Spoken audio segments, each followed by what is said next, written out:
this is how I go out to the shop. So this is home sweet home. That's the back 40 there.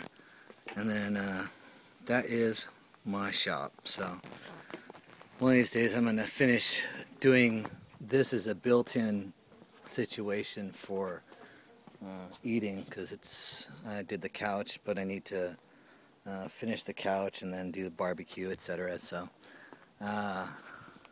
this is the dog yard. Well, we used to have it actually separated, but we don't anymore. The dogs have the full run of the yard, and the black panels are because I have a very, very aggressive dog that if she sees out, she starts pulling on the chain link. So anyway, that's that. And then so you can see I have double doors there, or a double gate there, so I can back straight up in, and I need to still build a dock.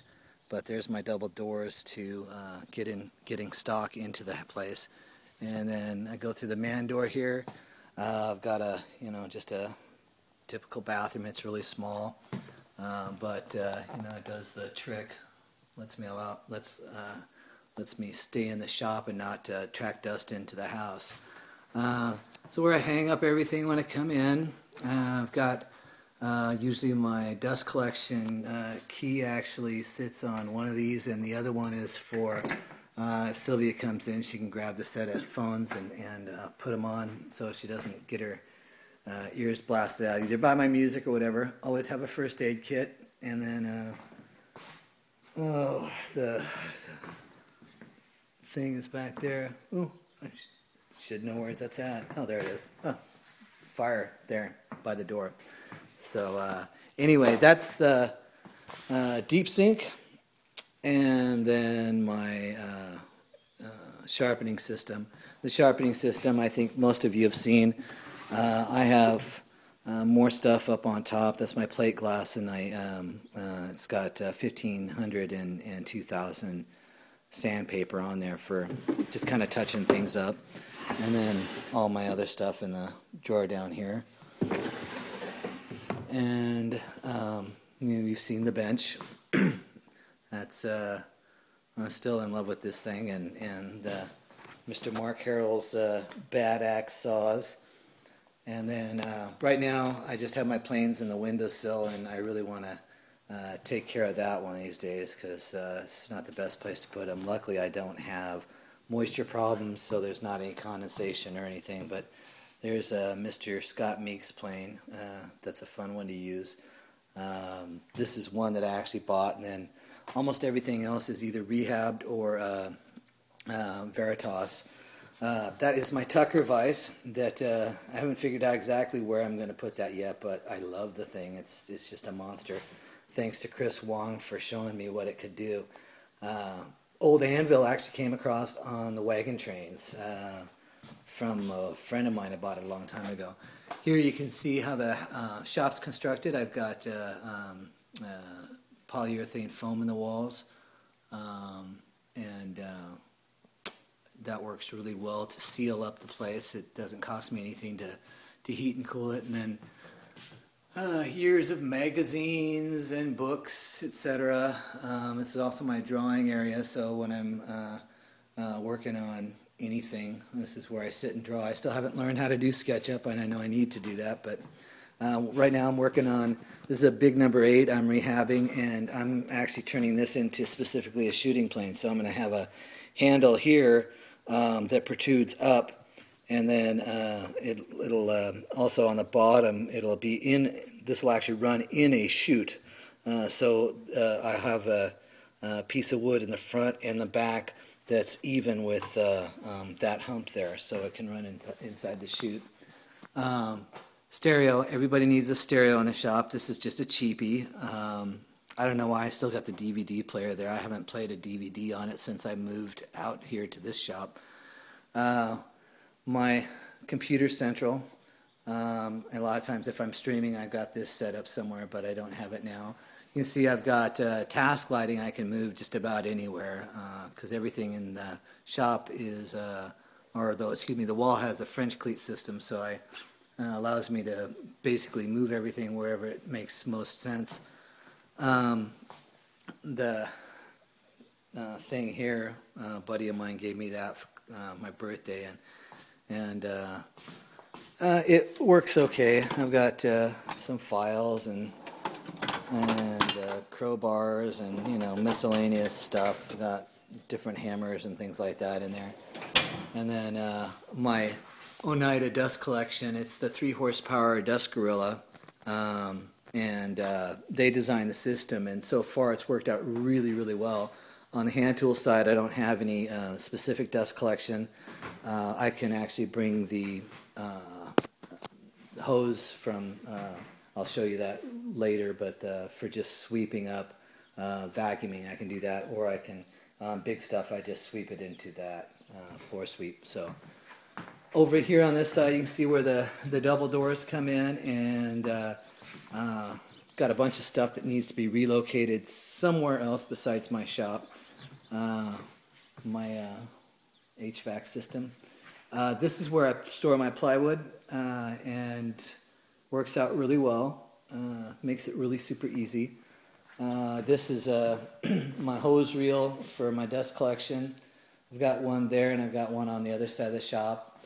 And then my old speakers. These are actually out of a console that were cut out and just turned them into speakers, and it works quite well, actually. I got the cabinets from a remodel job for free, so this is my chop saw station. And I don't really use the chop saw all that much anymore, except for actually breaking down stuff to be able to throw it away.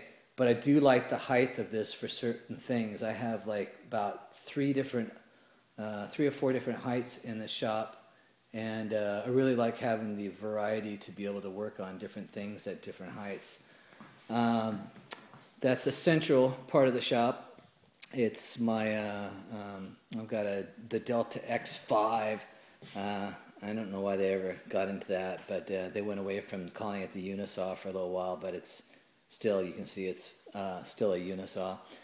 And then I've got the Excalibur slider and the Excalibur overarm guard. Both of those, I love them. I was able to pick up the slider for $150, so it was a no-brainer, even though it does, you know, take up another big amount of footprint, but well worth the expensive space for what it does for me. It's really cool to have. Over here is how I kind of do my dimensioning and stuff. I've got the joiner. I've got a 12-inch grizzly joiner with a spiral head, and then I've got 2 planers. One is actually for like really wood that has that's suspicious in terms of what it might do to the blades. That's the one on the right.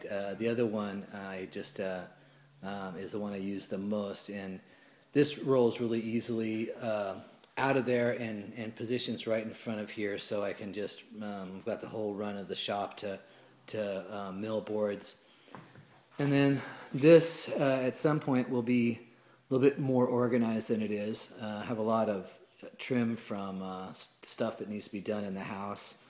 I've got a JDS AirTech 2000 for anybody who wants to buy that. It's new in the box. I recommend a good dust collection system, because then you don't have to deal with dust. As you can see, this is a I'll show you what like this is like what 2 years of dust, and so this is no more than, that's really no more than I would have in the house if I was just leaving it in the house like that for 2 years. Anyway, I've got a lot of lumber, and not as much as I'd like to have. Got some nice maple boards back there, some black limba, wenge, some really beautiful elm behind the black limba there, and some sapele and black walnut pretty much. Oh, and lots of old growth fir, because that's what I built the shop out, or the bench out of. And like again, there's the French cleat system, so I have a lot of my stuff for the saw hanging right here, and then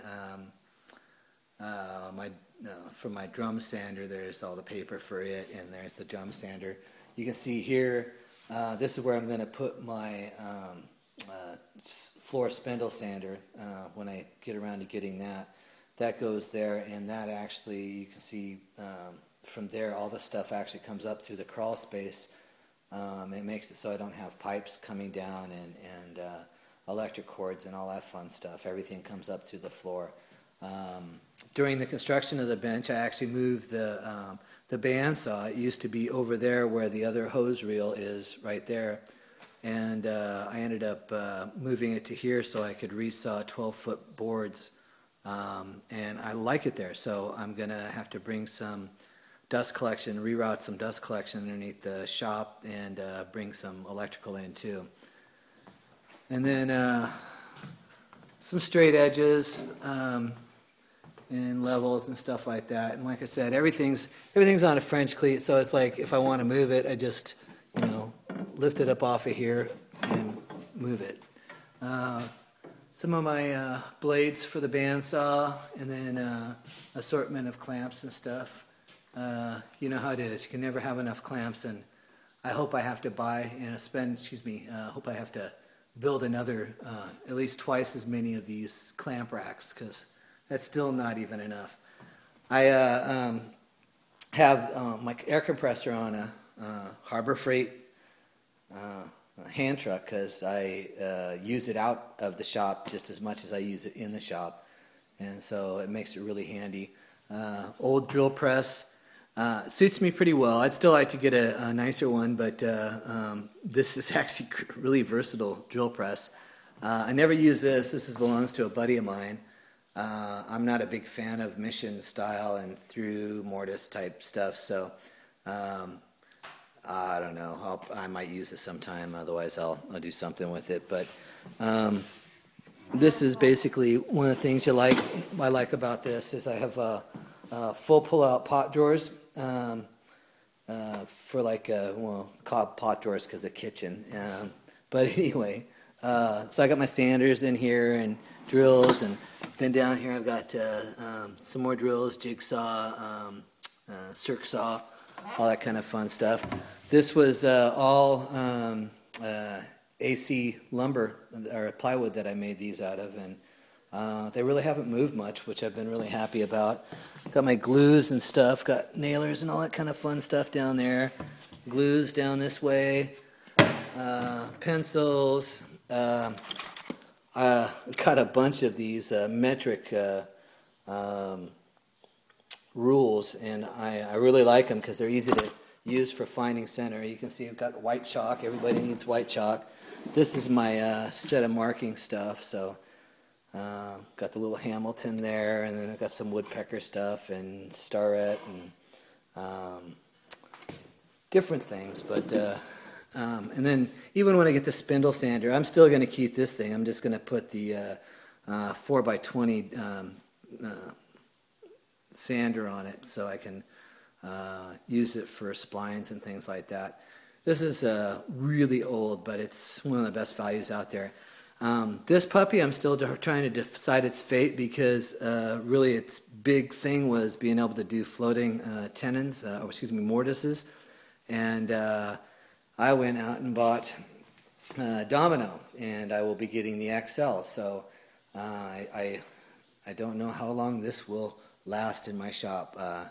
I do like it, but problem with all the routers is that none of them have good dust collection, and I really, really hate dust. So anyway, that is the shop.